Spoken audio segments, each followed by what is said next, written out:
Hi hello every one, എല്ലാവർക്കും മാഷൻ ടീച്ചറിൻ്റെയും മറ്റൊരു പുതിയ വീഡിയോയിലോട്ട് ഒരിക്കൽ കൂടി സ്വാഗതം. അപ്പോൾ അടുത്ത ദിവസം 3ാം ക്ലാസ്സിലെ കൂട്ടുകാർക്ക് EVS ആണ് എക്സാം വരുന്നത് അല്ലേ. അപ്പം EVSൻ്റെ ഒരു മോഡൽ ക്വസ്റ്റ്യൻ്റെ ഫസ്റ്റ് പാർട്ട് നമ്മൾ ചെയ്തിട്ടുണ്ടായിരുന്നു. അപ്പോൾ ഇന്ന് ടീച്ചർ എത്തിയിട്ടുള്ളത് സെക്കൻഡ് പാർട്ട് വീഡിയോയുമായിട്ടാണ് കേട്ടോ. അപ്പോൾ വീഡിയോയിലോട്ട് പോകുന്നതിന് മുന്നേ ആയിട്ട് നമ്മുടെ ചാനൽ മെമ്പർഷിപ്പ് എടുത്ത് ജോയിൻ ചെയ്തിട്ടുള്ള കൂട്ടുകാർക്ക് എക്സാം റിലേറ്റഡ് ആയിട്ടുള്ള സ്പെഷ്യൽ വീഡിയോസും അതുപോലെ തന്നെ എക്സാമിന് ശേഷം നിങ്ങളുടെ സിലബസ് ബേസ്ഡ് ട്യൂഷൻ ക്ലാസ്സുകളും അവൈലബിൾ ആയിരിക്കും കേട്ടോ. വീക്കിലി 3 days ആയിരിക്കും ക്ലാസ് ഉണ്ടായിരിക്കുക. അപ്പോൾ താല്പര്യമുള്ള കൂട്ടുകാരുണ്ടെങ്കിൽ എന്ത് ചെയ്യുക, നമ്മുടെ ചാനലിൽ മെമ്പർഷിപ്പ് എടുത്ത് ജോയിൻ ചെയ്യുക കേട്ടോ. ഇനി മെമ്പർഷിപ്പ് എടുത്ത കൂട്ടുകാർ നമ്മുടെ സ്ക്രീനിൽ കാണുന്ന വാട്സാപ്പ് നമ്പറിലേക്ക് മെസ്സേജ് അയക്കാവുന്നതാണ്. നമ്മൾ ആ ഒരു ഗ്രൂപ്പിലേക്ക് ആഡ് ചെയ്യുന്നതായിരിക്കും കേട്ടോ. ഓക്കെ മക്കളെ, അപ്പോൾ നമുക്ക് ചോദ്യത്തിലോട്ട് പോകാം. Activity 3, different kinds of creatures. Binu and his friends are making an album by collecting the pictures of different animals. Put a circle around the domesticated animals. Help them to write the name of each animals and arrange them in the given tables. എന്താണ് മക്കളെ പറഞ്ഞത്? വിനുവും കൂട്ടുകാരും എന്താണ് ഒരു album ഉണ്ടാക്കിക്കൊണ്ടിരിക്കുകയാണ് അല്ലേ. വ്യത്യസ്ത തരത്തിലുള്ള ആനിമൽസിൻ്റെ picture collect ചെയ്തുകൊണ്ട് ആൽബം ഉണ്ടാക്കുകയാണ്. അപ്പം കുറേ ആനിമൽസിൻ്റെ പിക്ചേഴ്സ് നമുക്ക് താഴെ തന്നത് കണ്ടോ. അതിൽ നിന്ന് മക്കളടുത്ത് പറഞ്ഞത് put a circle around the domesticated animals എന്നാണ് പറഞ്ഞത്. അതായത് നമ്മൾ വീട്ടിൽ വളർത്തുന്ന ആനിമൽസിനെ കണ്ടെത്തിയിട്ട് അവയ്ക്ക് സർക്കിൾ ചെയ്യാനാണ് പറഞ്ഞത്. പിന്നെ നമുക്ക് താഴെ ഒരു ടേബിൾ തന്നിട്ടുണ്ട്. ആ ടേബിളിൽ വീട്ടിൽ വളർത്തുന്ന ജീവികളും അതുപോലെ തന്നെ നമ്മൾ വളർത്താത്ത ജീവികളെയും എന്ത് ചെയ്യുക, ലിസ്റ്റ് ഔട്ട് ചെയ്യാനാണ് പറഞ്ഞിട്ടുള്ളത് കേട്ടോ. അപ്പോൾ നോക്കിക്കേ മക്കളെ, ഇതിൽ ഏതൊക്കെയാണ് ഡൊമസ്റ്റിക്കേറ്റഡ് ആനിമൽസ് വരുന്നത്? ഏതൊക്കെയാണ്? ക്യാറ്റ്, ഡോഗ്, ഹെന്ന് അല്ലേ. ഇതൊക്കെ എന്താണ്? ഡൊമസ്റ്റിക്കേറ്റഡ് ആനിമൽസ് ആണ് അല്ലേ. ഗോട്ട്, ഡക്ക്, കൗ അല്ലേ. ഇതൊക്കെ എന്താണ്? വീട്ടിൽ വളർത്തുന്നതാണ് അല്ലേ. ബാക്കി വീട്ടിൽ വളർത്തുന്ന ജീവികളാണോ? അല്ല അല്ലേ. ഓക്കെ മക്കളെ, ഇനി നമുക്ക് ഇതിൻ്റെ അടിസ്ഥാനത്തിൽ നമ്മൾ ക്ലാസിഫൈ ചെയ്ത ഒരു ടേബിൾ മിസ് ഇവിടെ കാണിക്കുക കേട്ടോ. നോക്കൂ, animals that are raised at home ഏതൊക്കെയാണ് വരുന്നത്? Cat, dog, hen, goat, duck, cow അല്ലേ. ഇനി animals that are not raised at home ഏതൊക്കെയാണ്?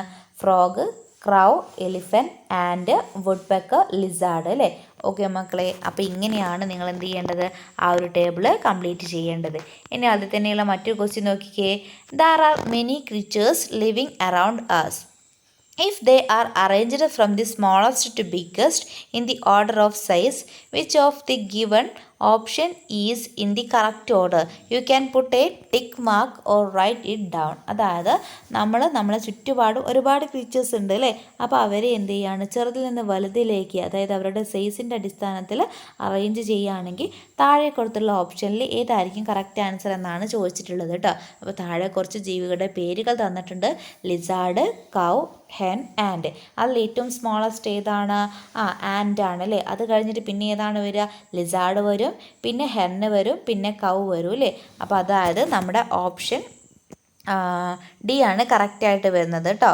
ആൻഡ്, ലിസാർഡ്, ഹെൻ, കൗ എന്നുള്ളതാണ് കറക്റ്റായിട്ട് വരുന്നത് കേട്ടോ. അപ്പോൾ മക്കളത് ശ്രദ്ധിക്കണേ. അതിനുശേഷം നമ്മൾ കണ്ടെത്തിയ ആനിമൽസിൻ്റെ ആ ക്രീച്ചേഴ്സിൻ്റെ പേര് എന്ത് ചെയ്യുക, ഇവിടെ ഈ ഒരു ഫ്ലോ ചാർട്ടിൽ മക്കൾ എഴുതുക കേട്ടോ.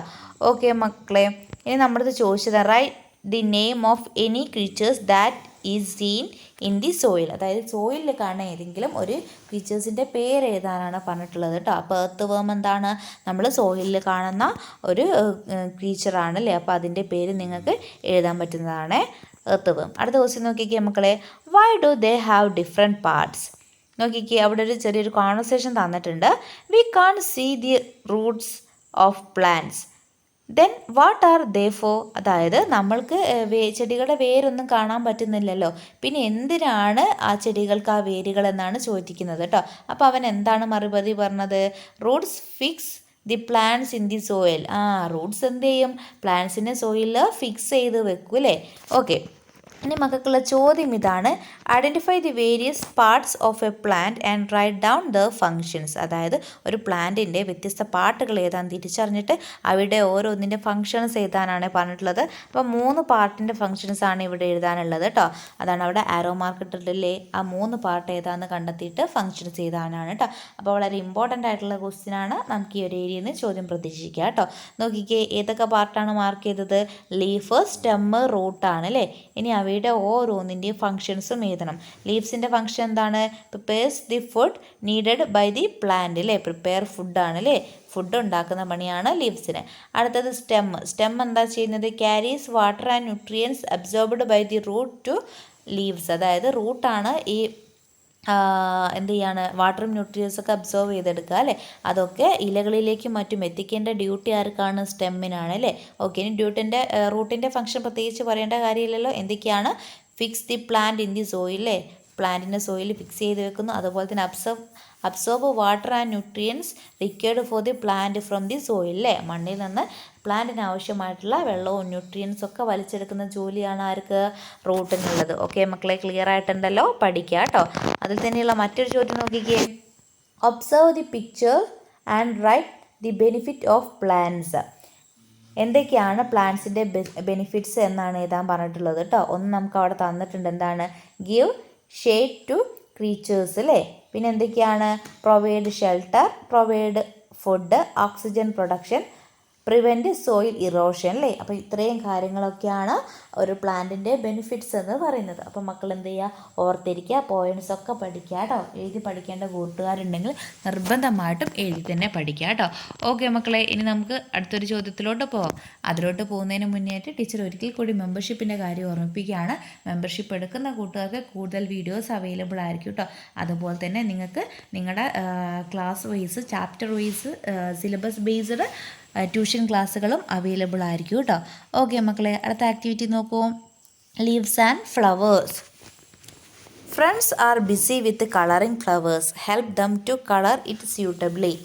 ഓക്കെ, അപ്പം ഫ്രണ്ട്സ് എന്ത് ചെയ്യാണ്? ഫ്ലവേഴ്സിനൊക്കെ കളർ ചെയ്യാണല്ലേ. അപ്പോൾ അവരെ ഹെൽപ്പ് ചെയ്യാനാണ് പറഞ്ഞിട്ടുള്ളത്. കറക്റ്റ് കളർ കൊടുക്കാനായിട്ട് അവരെ ഹെൽപ്പ് ചെയ്യാനാണ് പറഞ്ഞിട്ടുള്ളത്.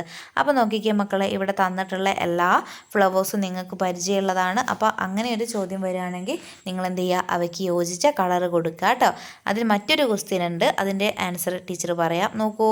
How do flowers different from each other? Write it down. അതായത് ഫ്ലവേഴ്സ് ഒന്നിൽ നിന്നും മറ്റൊന്ന് എങ്ങനെയൊക്കെയാണ് വ്യത്യാസമായിട്ടിരിക്കുന്നത് എഴുതാനാണ് പറഞ്ഞിട്ടുള്ളത് കേട്ടോ. അപ്പോൾ ഒന്ന് നമുക്ക് അവിടെ തന്നിട്ടുണ്ട്. ആസ് സിംഗിൾ ആസ് ബെഞ്ചിലെ കുലയായിട്ടുള്ള പൂക്കളുണ്ടായിരിക്കും, അതുപോലെ തന്നെ ഒറ്റയ്ക്കുള്ള പൂക്കളുണ്ടായിരിക്കും അല്ലേ. പിന്നെ എന്തൊക്കെ കാര്യത്തിലാണ്? അതിൻ്റെ കളറ്, അതുപോലെ തന്നെ അവയുടെ സൈസ്, ഷേപ്പ്, പിന്നെ നമ്പർ ഓഫ് പെറ്റൽസ് അല്ലേ, ഇതളുകളുടെ എണ്ണം, അതിനൊക്കെ അനുസരിച്ചിട്ട് ഓരോ പൂക്കളും എന്തായിട്ടുണ്ട് മക്കളെ? വ്യത്യസ്തരാണ് അല്ലേ. അപ്പോൾ അതാണ് മക്കൾ എഴുതേണ്ടത് കേട്ടോ. ഓക്കെ മക്കളെ, അടുത്ത ക്വസ്റ്റ്യൻ നോക്കിക്കേ. Observe the pictures. നമുക്ക് കുറച്ച് പിക്ചേഴ്സ് തന്നിട്ടുണ്ട്. എന്നിട്ട് നമ്മളടുത്ത് പറഞ്ഞത് എന്താണ്? Identify the correct statement and write it in the box given below എന്നാണ് പറഞ്ഞിട്ടുള്ളത്. അപ്പോൾ എന്തൊക്കെയാണ് നമുക്ക് തന്നിട്ടുള്ള സ്റ്റേറ്റ്മെൻറ്റ് നോക്കിക്കേ. The first and the third are flowering plants. The second and the third are non flowering plants. The first and the fourth are non flowering plants. The second and the fourth are flowering plants. ഏതാ മക്കളെ അതിൽ പൂക്കുന്ന പ്ലാന്റ്സും അതുപോലെ തന്നെ പൂവ് ഉണ്ടാവാത്ത പ്ലാന്റ്സിനെ കുറിച്ചാണ് പറയുന്നത്. അപ്പോൾ ഇതിൽ കറക്റ്റായിട്ട് വരുന്നത് ഏതാണ്? ഓപ്ഷൻ ബി ആണ് കേട്ടോ. Second and third are non flowering plants എന്നുള്ളതാണ് കറക്റ്റായിട്ട് വരുന്നത് കേട്ടോ. ഓക്കെ മക്കളെ, ഇനി അടുത്ത ക്വസ്റ്റ്യൻ നോക്കിക്കേ. Body features. The body part of some organisms are shown in the picture. Identify the organisms and write its name എന്നാണ് പറഞ്ഞിട്ടുള്ളത് കേട്ടോ. ഏതൊക്കെയാണ് മക്കളെ? വളരെ ഈസി ആയിട്ടുള്ളൊരു ക്വസ്റ്റ്യൻ ആണ്. ആദ്യത്തേത് ആരാണ്? Woodpecker. പിന്നെ ആരാണ് വരുന്നത്? പീകോക്ക്, ഡക്ക്, സീബ്ര ആണ് വരുന്നത് അല്ലേ. അപ്പോൾ അതെല്ലാം മക്കൾക്കും അറിയുന്ന കാര്യമാണ്. ഇനി നമുക്ക് എന്ത് ചെയ്യാം? മറ്റൊരു ക്വസ്റ്റ്യൻ കൂടി നോക്കാം. Find the odd one based on there movement അല്ലേ. ഓഡ് വണ്ണിനെ കണ്ടെത്താനാണ് മൂവ്മെൻറ്റിൻ്റെ അടിസ്ഥാനത്തിൽ. അപ്പോൾ നോക്കൂ, ഏതൊക്കെയാണ് തന്നിട്ടുള്ളത്? കൗ, ക്യാറ്റ്, ഫ്രോഗ്, ടൈഗർ അല്ലേ. ഇതിലേതാണ്? ഫ്രോഗാണ് അതിൽ നിന്ന് വ്യത്യസ്തമായിട്ടിരിക്കുന്നത് അല്ലേ. ഓക്കെ മക്കളെ, അപ്പോൾ ഇത്രയാണ് കൂട്ടുകാരുടെ EVS ബന്ധപ്പെടുത്തിയിട്ടുള്ള ചോദ്യങ്ങൾ. അപ്പോൾ എല്ലാ മക്കളും എന്ത് ചെയ്യുക? നന്നായിട്ട് തന്നെ എക്സാമിന് വേണ്ടി തയ്യാറെടുക്കുക. പിന്നെ ഇന്നത്തെ വീഡിയോ യൂസ്ഫുൾ ആയിട്ടുണ്ടോ ഇല്ലയോ എന്നുള്ള കാര്യം കൂടി നമ്മുടെ കമൻറ്റ് ബോക്സിൽ പറയാനായിട്ട് മറക്കരുതേ. ഓക്കെ മക്കളെ, മറ്റൊരു പുതിയ വീഡിയോയുമായിട്ട് നമുക്ക് വീണ്ടും കാണാം.